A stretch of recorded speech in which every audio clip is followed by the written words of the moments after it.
Hello and welcome to my channel Rajmathematics Assam. আজি আমি মেথছৰ যেটো সেকেন্ড পাৰ্ট আছিল ক্লাস 10 ৰ যোৰহাট ডিস্ট্ৰিক্টৰ 21 ৰ পৰা 30 লৈকে সেইখিনি আমি সলভ কৰিম। ইয়াৰ পিছতে মই সায়েন্সৰ কোৱেশ্চন পেপাৰখন ডিসকাস কৰিম ইয়াতে। ওকে, তো আজি ভিডিওটো স্টাৰ্ট কৰো আৰু ভিডিওটো চাই পিনে যদি ভাল পাইছা তেনে লাইক এণ্ড সাবস্ক্ৰাইব কৰি দিবা। ঠিক আছে? ওকে, কি আছে 39.69 আমাৰ বৰ্গমূল উলিয়াব দিছে, তো আমি হৰণ প্ৰক্ৰিয়াৰে উলিয়াম। প্ৰথম ইপিনৰ পৰা দুটা কৰিলো, ইপিনে দুটা আছে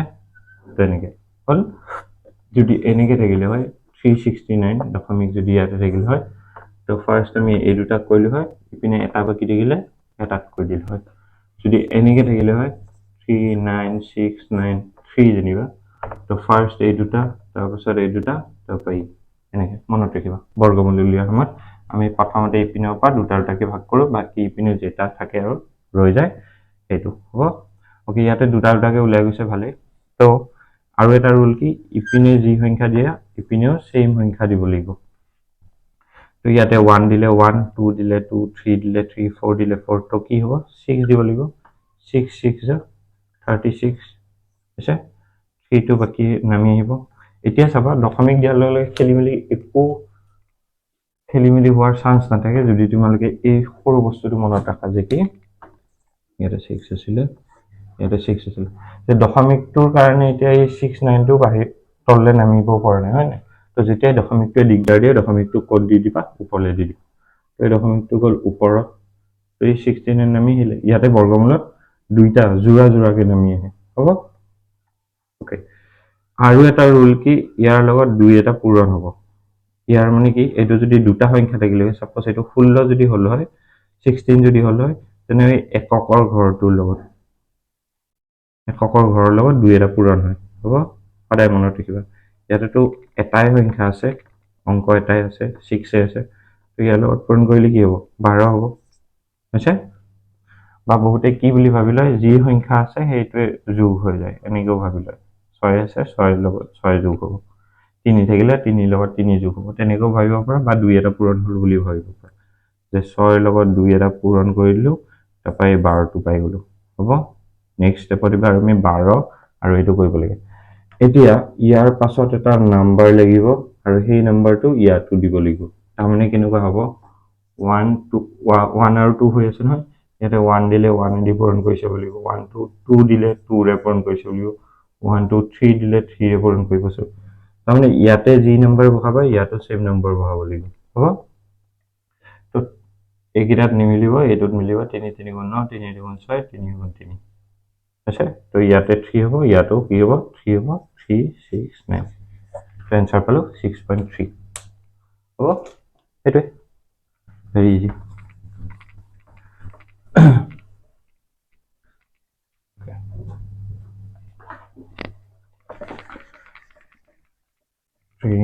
দশমিকটোৱে যেতিয়া ডিস্টাৰ্ব দিয়ে দশমিকটো আঁতৰাই দিব লাগে, সেইটোৱে মনত ৰাখিলে হৈ গ'ল।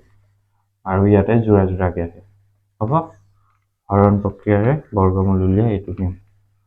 আৰু হৰণ প্ৰক্ৰিয়াৰে নুলিয়ালে আমি এনেই নৰ্মেল সংখ্যা কেনেকে উলিয়াইছিলো, মৌলিক উৎপাদীকৰণ বিশ্লেষণ প্ৰক্ৰিয়াৰে, হ'ব? ওকে, তো নেক্সট কুৱেশ্চন কি দিছে, ওকে 12 15 আৰু 18 ৰে বিভাজ্য হোৱা আটাইতকৈ সৰু প্ৰস্থ অংক। এইটো 12 15 আৰু 18, তোমালোক এইটো চাইডে লিখি দিছো, এইটো চাইডে দেখা নাপাব পৰা। 12 15 18, 12 15 আৰু 18, হ'ব? 12 টোক কেনেকে ভাঙিব পাৰি, 2 স্কয়াৰ ইনটু 3, 15 টোক 3 ইনটু 5, 18 টোক 2 ইনটু 3 স্কয়াৰ, হয়নে? এতেকে ইহঁতৰ লসাগু কি হ'ব, লসাগু উলিয়ালে হ'ল, লসাগু হ'ব 2, ইয়াতে দুটা আছে, ইয়াতে এটা নাই, ইয়াতে এটা আছে, তো ডাঙৰ 2 স্কয়াৰটো হ'ব। 3 ইয়াতে এটা আছে, ইয়াতে এটা আছে, ইয়াতে দুটা আছে, তো আমি দুটা টকাটো ল'ম। 5 ইয়াতে এটা নাই, ইয়াতে এটা আছে, ইয়াতে এটা নাই, গতিকে 5টো উলিয়াব লাগিব। তো কি হ'ব 4 ইনটু 9 ইনটু 5, তো কি হ'ব 45, 45 ইনটু 4 180, হৈছে? লসাগু হৈ গ'ল আমাৰ কিমান 180। এতিয়া কি দিছিলে বাকীখিনি 5টা অংকযুক্ত সংখ্যাটো নিৰ্ণয় কৰা তো 5টা অংকৰে নেক্সট লিখিব লাগিব ইয়াতে লিখিছোঁ 5টা অংকৰে লিখিব পৰা আটাইতকৈ সৰু সংখ্যাটো হ'ল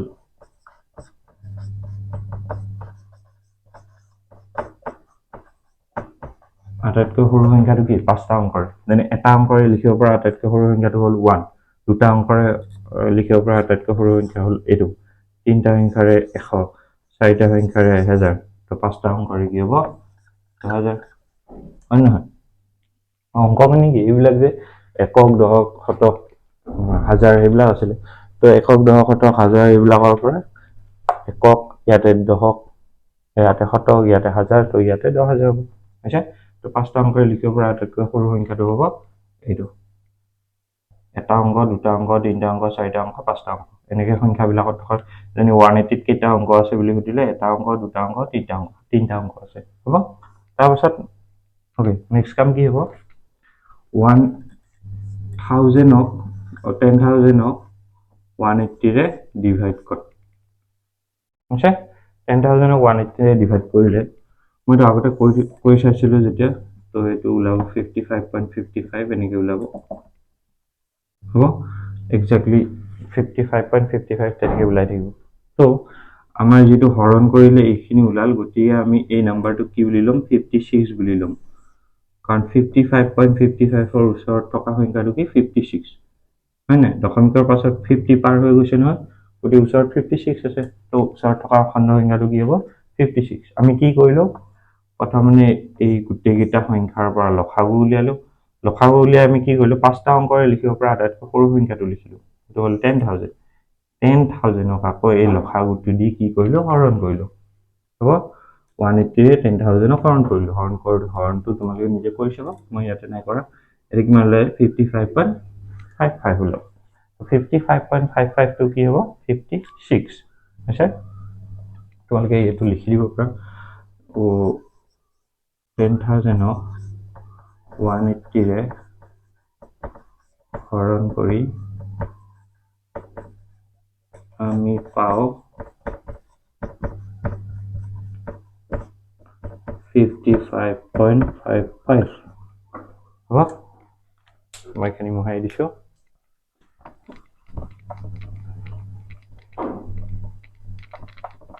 55.55ৰ নিকটতম ওচৰৰ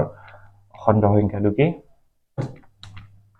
55.55ৰ নিকটতম মানে কি ওচৰৰ অখণ্ড সংখ্যাটো হ'ল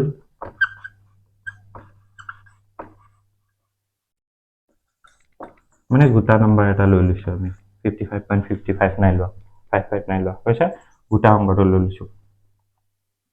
হ'ল 56 এতেকে মই এটা কুৱেশ্যনৰ পৰা চালে হ'ল গোটেই লাইনটো লিখি দিলে হ'ল 12 15 আৰু 18ৰে বিভাজ্য হোৱা আটাইতকৈ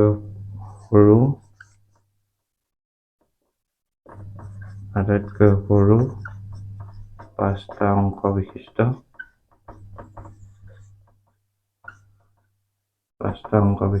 সংখ্যাটো হ'ল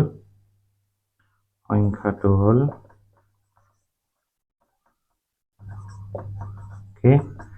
লাষ্টত কি কৰিব লাগিব 56 আৰু 180 পূৰণ কৰিব লাগিব হৈছে 56 আৰু 180 পূৰণ কৰি দিলে হ'ল এতিয়া পূৰণ কৰিলে কিমান হ'ব এইটো চালে হ'ল যিটো হয় সেইটো হ'ব আমাৰ এনচাৰ হৈছে এইটো হৈ যাব তোমালোকৰ 10080 হ'ব এইটো হৈ যাব এনচাৰ সেইটো হৈ যাব 5টা অংক আছে নে ইয়াতে চব 1 2 3 4 5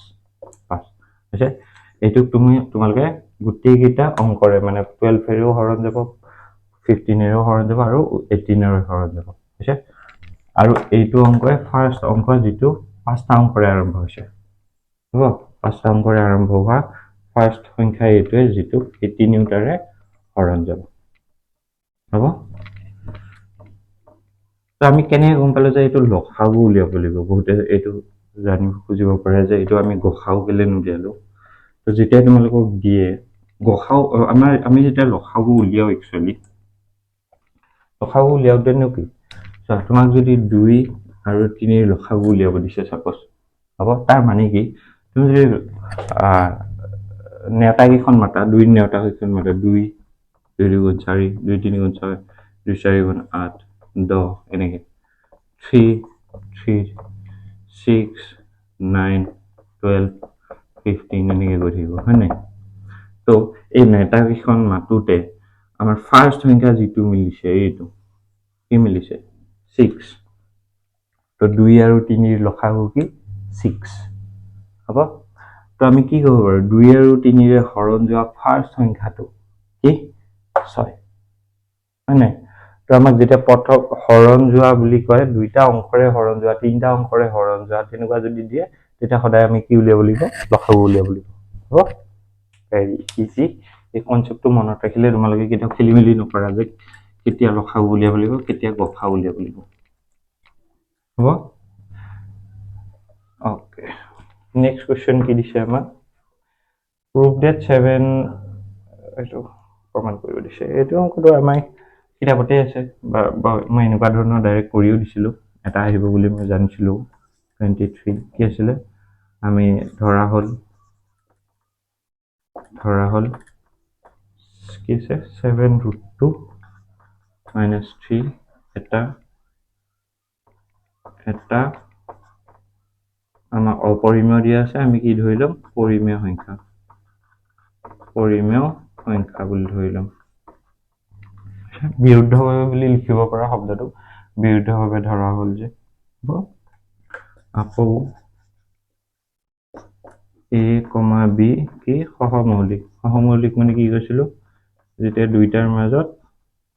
একো কমন নাথাকে উৎপাদক একো কমন উৎপাদক নাথাকে তেতিয়া এই দুইটা সংখ্যা কি বুলি ক'ব সহমৌলিক যেনে 2 আৰু 3 কি সহমৌলিক আৰু 2 যদি ভাঙা 2 গুণ 2 এনেকে লিখিব লাগিব 3 ভাঙিলে কি লিখিব 3 গুণ 3 1 টোকটো বাদেই দিয়া 1ৰ কামেই নাই 1 চবতে থাকে গতিকে ইহঁত দুটা কিবা গসাউ যদি উলিয়াব দিয়ে মিলিব জানো গসাউ উলিয়াব দিলে একো নাই ইহঁতৰ মিলা হয়নে তো সহমৌলিক আৰু লিখিব পৰা b not equal to 0 হ'ব এতিয়া কি লিখিম 7√2 - 3 equal to a by b এটা যেটো সংখ্যা আছে -3 টো হিপিনে গলে কি হ'ব +3 হ'ব তাৰপিছত এই 7 টো হিফালে লৈ যা 7 টো হিফালে লৈ যোৱাৰ আগতে এটো কি লসাগু ললে হ'ল a plus কি হ'ব 3b হৈ যাব লসাগু then √2 equal to 7 টো পূৰণ হৈছে হিপিনে গলে কি হ'ব হৰণ হ'ব 7b a plus 3b এটো হৈ যাব হয়নে এতিয়া আমি কি লিখিব পাৰিম যিহেতু ab অখণ্ড সংখ্যা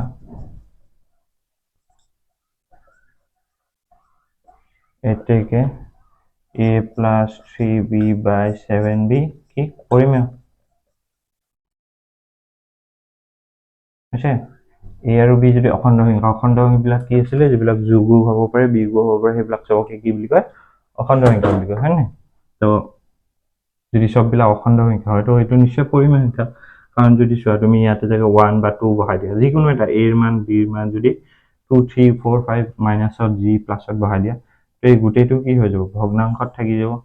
হয়নে ভগ্নাংশত থাকিলে কি এটা পৰিমেয় সংখ্যা হয় হয় নহয় কিন্তু আমাৰ এইফালে যে ই বহি আছে এটো কি আকৌ √2 টা মানে কি হৈ গ'ল পৰিমেয় হৈ গ'ল এটাকে পৰিমেয় এটাকে √2 পৰিমেয় হৈ গ'ল কাৰণ কিয় √2 ইকুৱেল টু এটা পৰিমেয় সংখ্যা আছে তাৰ মানে কি ইও পৰিমেয় হৈ যাব ই ইকুৱেল টু এটা অপৰিমেয় সংখ্যা ইকুৱেল টু যদি পৰিমেয় সংখ্যা আছে তাৰ মানে ই অপৰিমেয় সংখ্যা নহয় ই পৰিমেয় সংখ্যা বুলি ভাবিলে হ'ব বাট আমি জানো যে ই এটা কি অপৰিমেয় সংখ্যা কিন্তু ইয়াৰ পিছৰ লাইনটো দেই এইটো ইয়ালৈকে কিন্তু আমি কি জানো √2 অপৰিমেয় ইয়াৰ পৰা আমি ক'ব পাৰোঁ যে এইটো অংক পিছে মেট্ৰিকতো অহাৰ চান্স আছে হ'ব এনেকুৱা এটা দিয়ে প্ৰত্যেকবাৰে আমি ক'ব পাৰোঁ যে কি আমি ধৰি লোৱাটো কোন আমি কি ধৰি লৈছিলোঁ যে এইটো এটা পৰিমেয় সংখ্যা বুলি ধৰি লৈছিলোঁ হয় নাই এতেকে 7√2 - 3 এটা কি অপৰিমেয় সংখ্যা এইটো জাষ্ট তোমালোকে এই লিখা ষ্টাইলখিনি মনত ৰাখিলেই হৈ যাব এইবিলাক সববোৰ অংক একে হ'ব জাষ্ট লিখা ষ্টাইলটো মনত ৰাখিবা যে কেনেকেনো লিখে কেনেকেনো কৰে বাকী গোটেইকেইটা ইয়াৰে অপৰিমেয় বুলি প্ৰমাণ কৰিব দিয়া সববোৰ একে যে আমি উল্টাকে ধৰি ল'ম অপৰিমেয় বুলি ধৰি ল'ম আমি ধৰি লোৱাটো ভুল ওলাব তো ভুল ওলালে কি হ'ব অপৰিমেয় বুলি নিজে নিজে প্ৰমাণ হৈ যাব হ'ব সৰি ওকে তাৰপাছতটো কি দিছে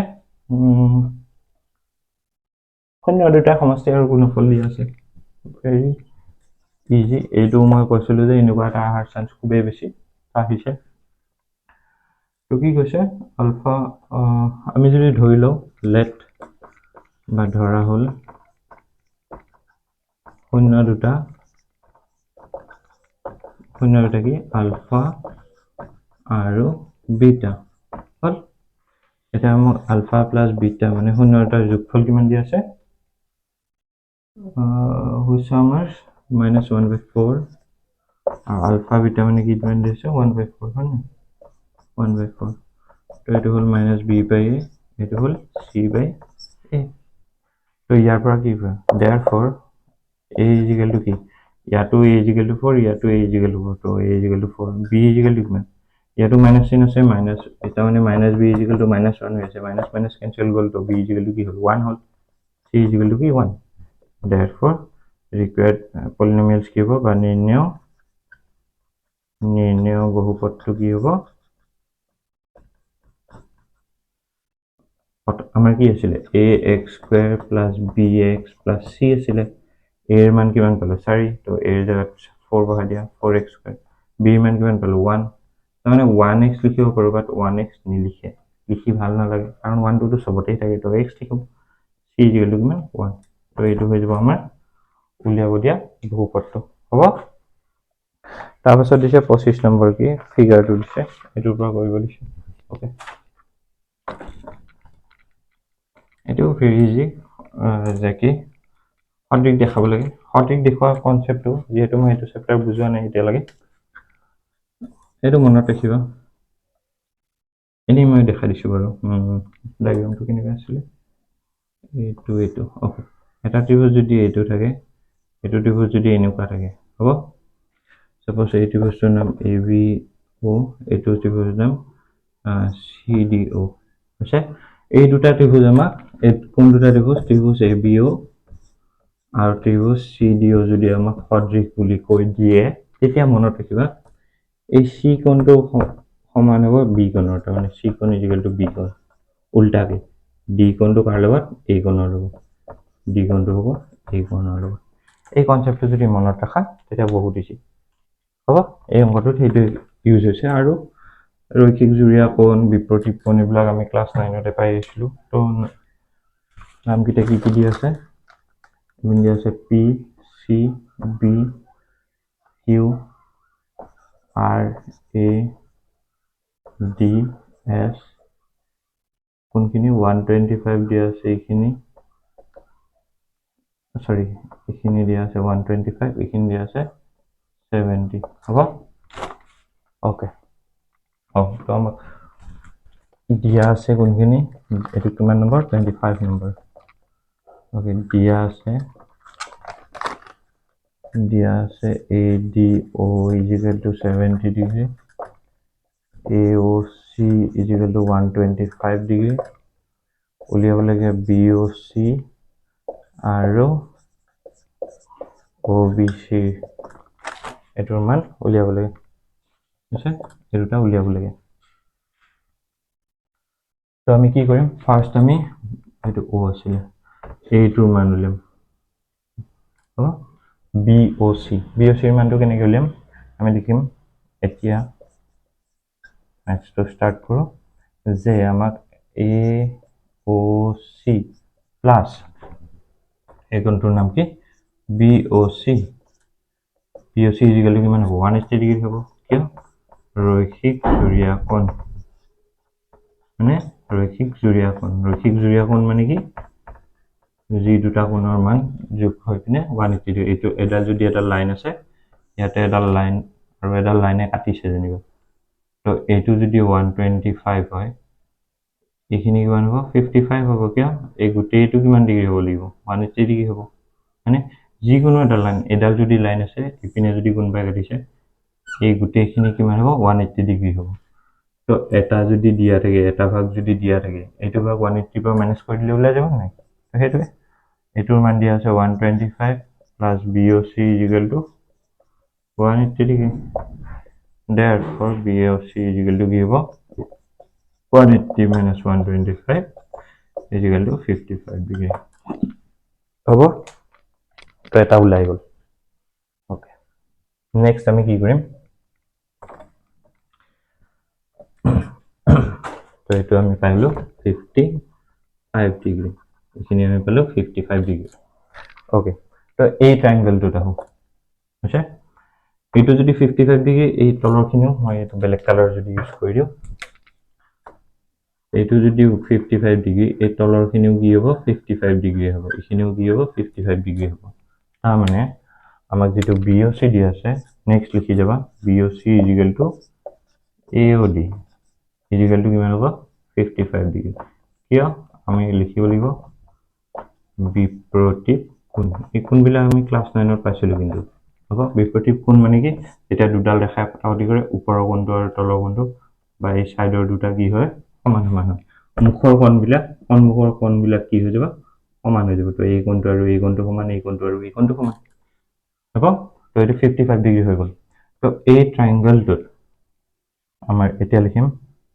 এতিয়া আকৌ এবাৰ ত্ৰিভুজ AOD গোটেইকেইটা কোণ মিলি কিমান 180 ডিগ্ৰী তাৰমানে এইটো কোণ আৰু এইটো কোণ মিলি কিমান 180 ডিগ্ৰী এই কোণটোৰ নাম কি OAD প্লাছ 70 ডিগ্ৰীৰ নামটো দিয়া আছে ADO এনেকুৱা নকৰিবা যে ইয়াতে ADO দিয়া আছিলে ADO দিয়া আছে তোমালোকে বোলে ODA লিখিছা ODA নিলিখিবা যদিও ODA নিলিখিবা কিয় যদিও কোণটো এটাই বুজাইছে বাট নামটো এইটো ইয়াতে দিয়া আছে নহয় সেই কোণটোৰ নামটো তো সেইটোকে ইউজ কৰিব পাৰিলে হ'ব আৰু আমি এটা কি লিখিলো AOD তো AOD ইজিকেল টু কি 180 ডিগ্ৰী এইটো কিয় ত্ৰিভুজৰ তিনিটা কোণৰ সমষ্টি কিমান 180 ডিগ্ৰী হয় নহয় তো সেইটো 180 ডিগ্ৰী হৈ গ'ল এতিয়া আমাৰ দুটা মান পাইছো নহয় OAD মানে নাজানো গতি সেইটো যেনেকৈ আছে তেনেকৈ ৰাখিম প্লাছ ADৰ মান জানো ADৰ মান কিমান 70 ডিগ্ৰী AOD মান পালো এই মাত্ৰ 55 ডিগ্ৰী এইটোৰ মান পালো 55 এইটোৰ মান পালো 70 মানে ইজিকেল টু কিমান 180 ডিগ্ৰী তো OAD ইজিকেল টু এই দুটা যোগ কৰিলে কিমান হ'ব 125 ইজিকেল টু 180 তো OAD ইজিকেল টু কিমান হ'ব 180 পৰা 125 মাইনাছ কৰিলে কিমান হ'ব 55 ডিগ্ৰী তো এই যেটো কোণ আছে মই এইটো যদি বেলেগ কালাৰ দি কৰি দিওঁ এই যেটো কোণ আছে এইটো পালো আমি কিমান 55 ডিগ্ৰী এই কোণটো আকৌ কাৰ লগত সমান এই কোণটোৰ সমান হয় নাই এই কোণটোৰ সমান মই অলপ আগতে কৈছিলো যেতিয়া দুটা ত্ৰিভুজ এনেকৈ সন্মুখী থাকে এইটো কোণ আৰু এইটো কোণ সমান হয় হ'ব তাৰমানে এই কোণটো আৰু এই কোণটো সমান হ'ব তো আমাক উলিয়াব কোণটো দিছিলে কোণটো কোণ উলিয়াব দিছিলে OBC তো এইটো কোণ লাগে এতেকে আমি কি লিখিম এই গোটেইখিনি উহাই লওঁ নালাগে এতিয়া আৰু ওকে তো আমি কি লিখিম যে যিহেতু ত্ৰিভুজটাৰ নাম কি দিয়া আছিলে নাম কেইটা চাই লওঁ AOD BOC এই দুটা যেহেতু কি সদৃশ হয় এতেকে আমাৰ A D is equal to আমাক যিটো উলিয়াব দিছিলে অ বি চি হয় নহয় ইজ ইকুৱেল টু কিমান 55 ডিগ্ৰী হ'ব যিহেতু এই দুটা ত্ৰিভুজ কি সদৃশ হয় তো এই কোণটো আৰু এই কোণটো সমান হ'ব তো এইটো যদি 55 এইটো কি হৈ যাব 55 তো আমাক যি দুটা উলিয়াব দিছিলে সবৰে মান কিমান হ'ল 55 হৈ গ'ল হয়নে ভেৰি ইজি জাষ্ট ৰৈখিক জুৰীয়া কোণ কি আছিলে তাৰপিছত বিপৰীত কোণ কি আছিলে এইকেইটা মনত কৰিলে হ'ল হয়নে ওকে নেক্সট কি আছে আমাৰ কুৱেশ্যন 26 টো মান নিৰ্ণয় কৰা এনেকুৱা এটা মই কৈছিলো যে এনেকুৱা এটা আহাৰ খুব চান্স আছে তো মই যিকেইটা ইম্পৰ্টেণ্ট বাছি দিছিলো প্ৰায় তেনেকুৱা আহিছে জাষ্ট কি সংখ্যাবিলাক সলনি কৰি দিছে ওকে আমি জানো a to the power m to the power n তাৰমানে কি a to the power m into n ওপৰত দুটা কি হৈ যাব এনেকে থাকিলে পূৰণ হৈ যাব তো 16 minus 1/5 আৰু 5/2 কি হৈ যাব পূৰণ হৈ যাব তো এনেকুৱা হৈ আছে একচুৱেলি মই ভালকে যদি লিখো অকল যদি এইখিনি লিখো এনেকুৱা হৈ আছে তো এটা তলত আছে 5 এটা ওপৰত আছে 5 মাজত আছে পূৰণ চিন গতিকে কটাকটি গ'ল কি থাকিলে মাইনাছ হাফ থাকিলে হয়নে তো ইয়াতে মাইনাছ হাফ লিখি দিলো টু দি পাৱাৰ হ'ব এতিয়া 16ক আমি কেনেকৈ লিখিব পাৰোঁ যেহেতু ইয়াতে 2 আছে কাৰণে আমি কি লিখিম 4 স্কয়াৰ হ'ব 2 আছে কাৰণে আমি 4 স্কয়াৰ লিখিলো 4 স্কয়াৰ লিখিলে আৰু ওপৰত গলি minus to the power half হ'ল তাৰমানে 4ৰ ওপৰত 2 আছে 2ৰ ওপৰত আকৌ এনেকৈ আছে তাৰমানে আগৰ নিচিনা হ'ল ওপৰত থাকিলে কি হ'ব পূৰণ হ'ব এনেকুৱা হ'ব নাই এই দুইটো আৰু এই দুইটো কটাকটি যাব এনেকৈ থাকিলে কটাকটি যাব নাই ইয়াতে যেনিবা মাইনাছ চিনডাল আছে মই নাই দিয়া এইটো আৰু এইটো কটাকটি যাব ইয়াতে মাইনাছ চিন আছিলে মাইনাছ তাৰ কাৰণে ব্ৰেকেট দিলোঁ হয় নাই তো কি হ'ল 4 টু দি পাৱাৰ -1 অকল 1 থাকিলে আমি নিলিখিলো হয় বাট ইয়াতে মাইনাছডাল লাগিছে নহয় তো আমি আৰু এটা বস্তু জানিও সূত্ৰত পাইছিলো a to the power -m কিবা এটা বস্তুৰ ওপৰত যদি মাইনাছ থাকে টু দি পাৱাৰ তেতিয়া কি হয় এই সংখ্যাটো যিটো সংখ্যা থাকে তাক উল্টাকে লিখিব লাগিব আৰু মই এনে কৈছিলো যে মেথছৰ ভাষাত উল্টাকে লিখা মানে কি 1 মানে ইয়াৰ তলত এটা 1 আছে ন 1 টো ওপৰলৈ যাব এনেকুৱা হৈ যাব হ'ব তো ইয়াতে কি হ'ব 1/4 টু দি পাৱাৰ 1 লিখিব পাৰো বাট 1 টো সবতে থাকে টু দি পাৱাৰ 1 লিখি একো লাভ নাই তো এনসাৰটো হৈ যাব কি 1/4 হ'ব কেলে কাৰণ 4ৰ তলত 1 আছিলে 1 টো ওপৰলৈ গ'ল 4 টো তললৈ নামি আহিলে আৰু এই মাইনাছ চিনডাল কি হৈ গ'ল প্লাছ হৈ গ'ল যদি এইটো 1ৰ বাহিৰে বেলেগ সংখ্যা থাকিলে হয় তেতিয়া কিন্তু আমি 2 3 যি থাকিলে হয় এইটো লিখিব লাগিলে হয় ভেৰি ইজি এইবিলাক অংক মান নিৰ্ণয় কৰা একচুৱেলি এইবিলাক দিব লাগিছিলে MCQ বাট ইয়াতে 2 মাৰ্কছ তোমালোকক ফ্ৰীতে দি দিছে আৰু হ'ব কুৱেশ্যন পেপাৰখন তেনেকৈ টান নাই এটা বা দুটা কুৱেশ্যন অকণমান বেলেগ ধৰণৰ দিছে যেনে আমাৰ এই 12 15 18 দি হৰণ যোৱা 5টা অংকৰ সেইটো অকণমান বেলেগ ধৰণৰ তোমালোকে কৰি নাই পোৱা চাগে কাৰণ সেই তেনেকুৱা ধৰণৰ কুৱেশ্যন আগতে আগৰ কিতাপখনত আছিলে অলপ এতিয়া অকণ কুৱেশ্যন কেইটামান কাটি দিলে ন তো তেতিয়া উঠি গ'ল ওকে তো নেক্সট কি দিছে আমাৰ 3 bells rings at every 3টা ঘণ্টা যদি কমে 12 সেকেন্ড 18 সেকেন্ড আৰু 32 সেকেন্ডৰ অন্তৰত বাজে তেন্তে ঘণ্টা 3টা 12 এনেকুৱা সংখ্যা দেখিলে মনত থাকিব লাগিব যে এইবিলাক হয় লসাগু উলিয়াব লাগিব নহলে কি উলিয়াব লাগিব গসাগু উলিয়াব লাগিব তো ইয়াতে আমি কি উলিয়াব লাগিব লসাগু উলিয়াব লাগিব আকৌ 12 একেলগে বাজিব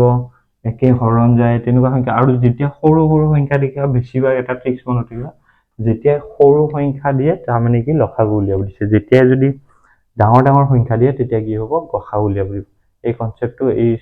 ট্ৰিক্সটো মই আগতেও কৈছিলো হয় নাই ওকে তো 12 ভাঙিলে কি হ'ব 2 * 4 ওকে সৰি 2 * 6 তাৰমানে 2 স্কয়াৰ * 3 এইটো হ'ব 2 * 3 * 3 32 ভাঙিলে 2 5টা হ'ব হৈছে এতেকে লসাগু কি হ'ব লসাগু হ'ব 2 সবতকে বেছি ক'ত আছে ইয়াতে আছে এটা ইয়াতে দুটা ইয়াতে 5টা তো 2 5টা 3 ইয়াতে এটা আছে ইয়াতে দুটা আছে ইয়াতে এটা নাই তো 3 সবতকে ডাঙৰ এইটো তাৰমানে 32 * 9 হ'ব তো 32 into 9 কৰিলে কি হ'ব 10 কৰিলে হ'ব 320 320 পৰা এইটো বিয়োগ কৰিলে 288 এইখিনি হ'ব হ'ব তাৰ পাছত কি কৈছে আমাক যে 1 ঘণ্টা সময়ত একেলগে ওকে এট্ৰিক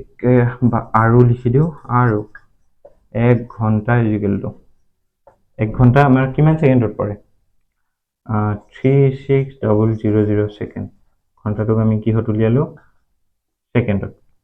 1 ঘণ্টা মানে কিমান 3600 ছেকেণ্ড হ'ব এতিয়া একো নাই আমাৰ কুৱেশ্যনৰ পৰা লিখিলো এতেকে ঘণ্টা তিনিটা কুৱেশ্যনটোৰ পৰা অকমান বনাই লিখিলে হ'ল এই লাইনটো 1 ঘণ্টাত একেলগে বাজিব ইকুৱেল টু কি 36000 আমি লসাগুটো দি হৰণ কৰিম 288 হ'ব সৰি 288 দি আমি হৰণ কৰিম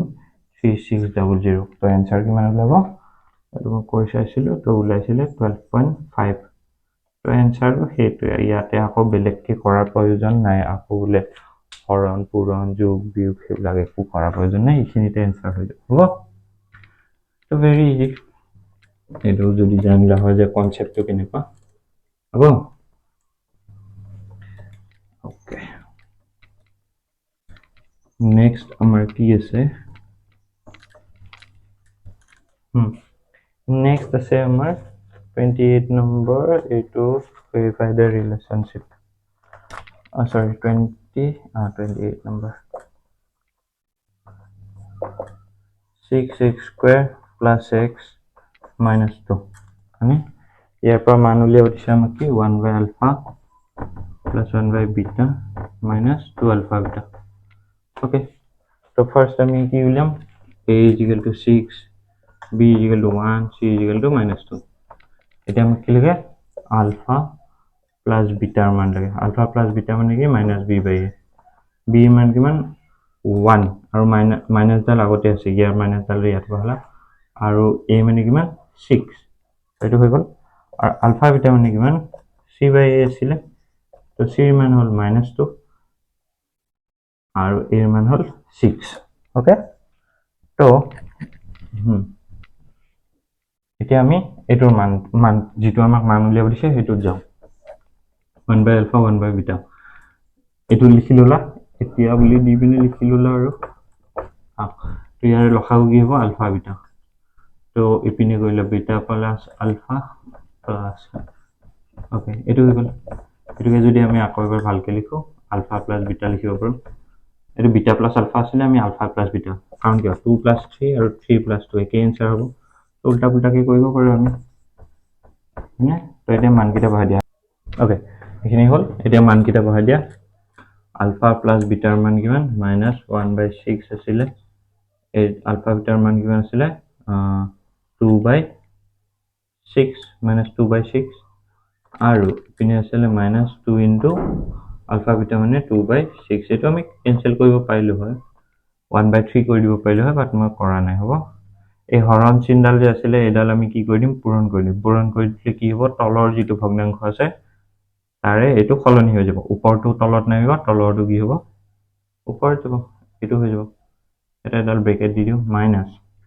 এই দুইটোৰে এই ছয়টো কাটি দিলো 3 হৈ থাকিলে আৰু মাইনাস এমএসি কি হৈ গল প্লাস তো এটো হৈ গল 2/3 প্লাসত ওকে তো কি হ'ব 6 ক্যান্সেল গল এটো থাকিলে ইপিনে আৰু মাইনাস এমএসি কি হৈ গল প্লাস তো 1/2 প্লাস 2/3 হৈ গল লসাগু ললে হল 6 হৈ যাব 2 আৰু 3 লসাগু ইমাত্ৰ পাইছিলো 6 2 লগত 3 পূৰণ কৰিলে 6 গতি 3 গুণ 3 3 লগত 2 পূৰণ কৰিলে 6 এই দুইটো ইয়াৰ লগত পূৰণ কৰিলে 4 গতি হৈ গল 7/6 এইটো হ'ব आंसर হ'ব তো বৰ বিশেষ টান নহয় এনেকুৱা ধৰণৰ অংক আমি কৰিছো আগতে মই যেতিয়া শিকাইছিলো গোটেইটা চেপ্টাৰ তো মই যেকিটা চেপ্টাৰৰ পৰা যিবোৰ অংক বাছি উলিয়াইছিলো তোমালোকৰ কাৰণে এমসিকিউ হওক এটোৱে হওক একিটাই আহে বা তেনেকুৱা ধৰণে আহে কোন জাস্ট সলনি কৰি দিয়ে মই তোমালোকক টাইপস কিটা শিকাইছিলো বাট নাম্বাৰবোৰটো সলনি কৰি দিবই ন নাম্বাৰ বিলাক ডাইৰেক্ট কমন নিদিয়ে তো নেক্সট কোৱেশ্চন কি দিছে 29 হকিটা প্ৰমাণ কৰিব দিছে তো very easy x cube minus 5x square minus 2x plus 24. তো ইয়াৰ পৰা আমাক তিনিটা শূন্য দিয়া আছে 3 4 আৰু -2 আমাক প্ৰমাণ কৰিব দিছে যে 3 4 আৰু -2 পৰা আমি এই বহুপদটো বনাব পাৰো হ'ব তো আমি কি লিখিম 0 তিনিটাৰ যোগফল 0 তিনিটাৰ যোগফল ইজিকেলটো কি হ'ব 3 + 4 + -2 ইজিকেলটো কি হ'ব 4 3 7 7 পৰা 2 গ'লে 5 ইজিকেলটো -b/a এইটো লিখি থলা আকৌ 0 তিনিটাৰ যোগফল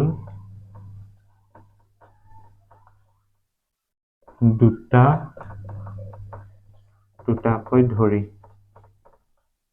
তাৰমানে কি আমাৰ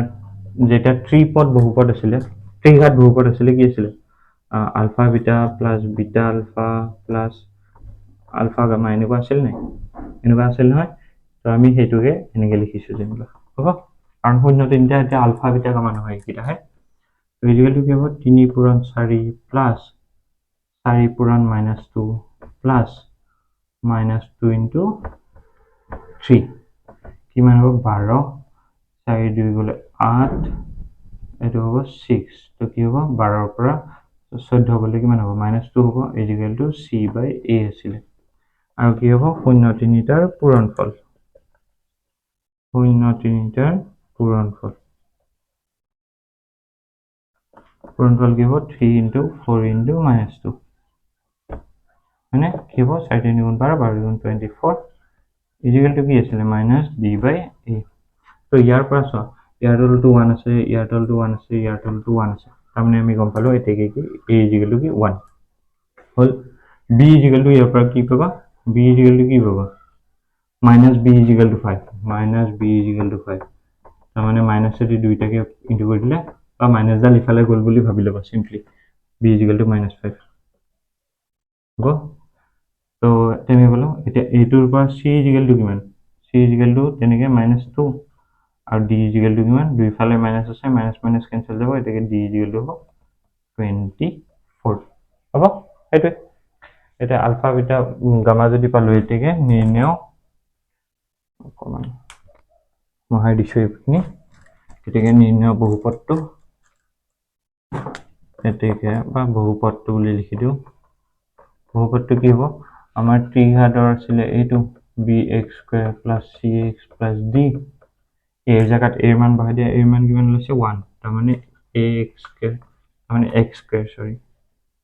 x square plus b মান কিমান b মান হল -5 তাৰ মানে প্লাস ডাল কি হৈ যাব -5x হ'ব 5x square হ'ব এটো হ'ব x cube -5x square c মান কিমান -2 তাৰ মানে -2x plus d মান হল 24 তো এইটো আছিল আমাৰ বহুপদটো নিশ্চয় x cube -5x square -2x plus 24 সেইটো এতেকে প্ৰমাণিত বুলি বদলি হ'ল তাৰমানে 0 3টাৰ পৰা আমি বহুপদটো উলিয়াইছিলো আৰু বহুপদটো মিলিছে তাৰমানে 0 3টা এইটো বহুপদটোৰে হয় এতে প্ৰমাণ হয় নহয় তো লাষ্ট কোৱেশ্চন চাগে 30 কি দি আছে ওকে 30 নম্বৰ কোৱেশ্চন সদৃশতাৰ পৰা আহিছে মই ডাঙৰকৈ আঁকি দিও যাতে তোমালোকে বুজি পোৱা এ বি সি দুডাল উন্নতি এ ডি তাৰ মানে এৰ পৰা ডি লৈকে উন্নতি মানে কি লম্ব এডাল হ'ব এ ডি আৰু সি ই তো এডাল এডাল লম্ব তো লম্ব মানে লম্ব উন্নতি উচ্চতা একেই বস্তু হয় গতিকে কি 90 ডিগ্ৰী হৈ গ'ল এতিয়া আমাক এই দুটা প্ৰমাণ কৰিব দিছে বাকিখিনি লিখিবা দিয়া আছে কি ত্ৰিভুজ এ কি নাম দিয়া আছিলে ত্ৰিভুজ ABC এনেকে লিখিব পাৰা ত্ৰিভুজ ABCৰ AD B কোণ ইকুয়াল টু 90 ডিগ্ৰী আৰু CBE কোণ ইকুয়াল টু কি 90 ডিগ্ৰী আমি কেলে ADB ললো ADC কেলে নাই লোৱা ওকে ইপিনৰটো যদি 90 ডিগ্ৰী হয় ইপিনৰটো কি হ'ব 90 ডিগ্ৰী ইপিনৰটো যদি 90 ডিগ্ৰী হয় ইপিনৰটো কি হ'ব 90 ডিগ্ৰী বাট আমি বুদ্ধি কৰি ইপিনৰটো লৈছোঁ কেলে আমাক যিটো প্ৰমাণ কৰিব দিছে যে ত্ৰিভুজ ABD আৰু ত্ৰিভুজ CBE এই দুটাহে প্ৰমাণ কৰিব লাগে। তো সেইটো কাৰণে এই দুটাত থকা কোণ দুটা লৈছোঁ, এই ত্ৰিভুজ দুটাত থকা কোণ দুটা লৈছোঁ। প্ৰমাণ কৰিব লাগে এইটো হ'ব, এই দুটা প্ৰমাণ কৰিব লাগে। তো ভেৰি চিম্পল, ভেৰি চিম্পল, একদম ইউজু, 1 ছেকেণ্ডত হৈ যাব। তোমালোকে জাষ্ট যদি খেলি মেলি পোৱা এই ত্ৰিভুজ দুটাহে চাবা অকল। এইটো ৰঙাকে মই কালাৰ কৰি দিছোঁ, এইটো আৰু এইটো হৈছে, অকল এইখিনি চাবা। এইডাল পাৰ্ট চোৱাৰ দৰকাৰ নাই হ'ব, এইটো নাচাবা।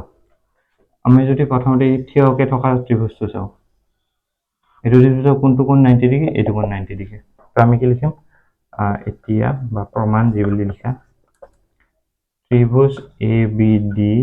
আমাক যি দুটা প্ৰমাণ কৰিব দিছে সেই দুটা আমি লৈ লওঁ ত্ৰিভুজ CBEৰ পৰা।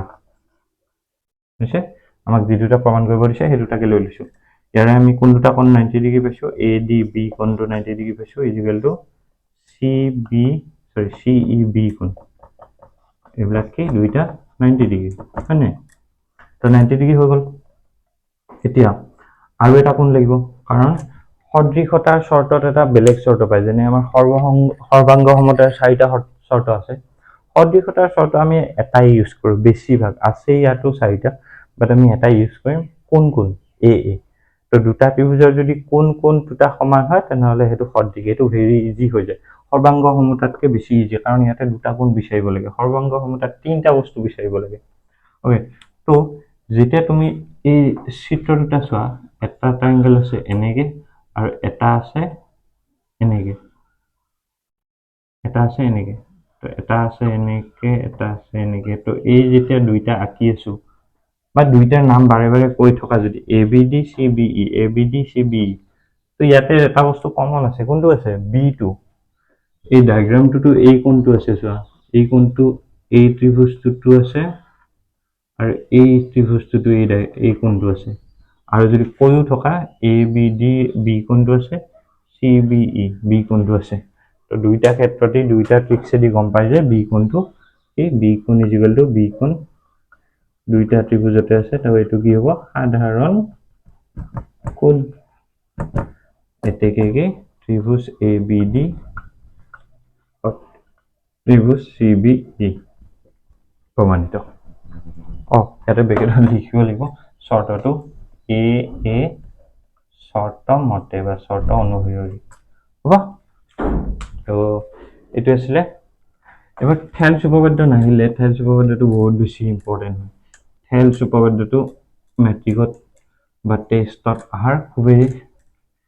চান্স আছে। তো থেলছ উপপাদ্য আৰু থেলছ উপপাদ্যৰ বিপৰীত উপপাদ্যটো চাবা হ'ব। তো এইখিনি আছিলে আজিৰ ভিডিঅ'টো। নেক্সট মই চায়েন্সৰ কুৱেশ্যন পেপাৰখন ডিছকাছ কৰিম হ'ব। Thank U.